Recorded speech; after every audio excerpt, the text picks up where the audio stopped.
महाराष्ट्र में एक तरफ 20 नवंबर को मतदान होना है तो वहीं दूसरी तरफ एनसीपी-एसपी के नेता शरद पवार ने अपने भाषण के माध्यम से चुनावी राजनीति से संन्यास लेने के संकेत दिए हैं।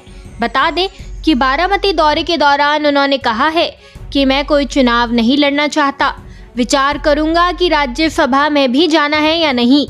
नई पीढ़ी को सामने लाना चाहिए, नए लोगों को चुनकर राजनीति को देना चाहिए। मैं ये बताना चाहता हूँ कि मैं अब सरकार में नहीं हूँ। मेरे राज्यसभा के कार्यकाल का 1.5 साल अभी बाकी है। इसके बाद राज्यसभा में जाना है या नहीं, इस बारे में मुझे विचार करने की ज़रूरत है। 14 चुनाव लड़ चुका हूँ, अब कोई चुनाव नहीं लड़ूंगा। मुझे अब विधायक नहीं बनना, सांसद नहीं बनना।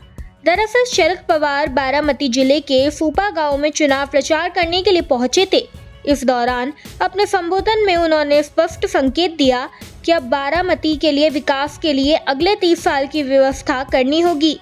इसलिए अब योगेंद्र पवार जैसे नए नेतृत्व की जरूरत है। बातों ही बातों में उन्होंने संकेत देते हुए ये भी कहा कि जिस तरह 30 साल पहले मैंने अजीत पवार पर बारामती की जिम्मेदारी सौंपी थी, अब एक बार फिर वक्त आ गया है कि योगेंद्र पवार अगले 30 साल बारामती का प्रतिनिधित्व करे। जिसके बाद शरद पवार के बयान ने महाराष्ट्र की सियासत में खलबली मचा दी है।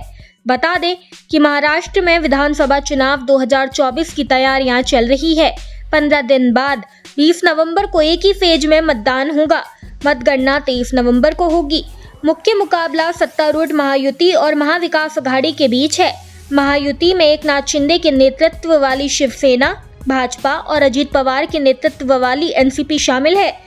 महाविकास अघाड़ी में उद्धव ठाकरे के नेतृत्व वाली शिवसेना, कांग्रेस और शरद पवार के नेतृत्व वाली एनसीपी शामिल है। खैर, इस खबर में बस इतना ही। ऐसी ही तमाम खबरों को जानने के लिए देखते रहिए भारत एक्सप्रेस।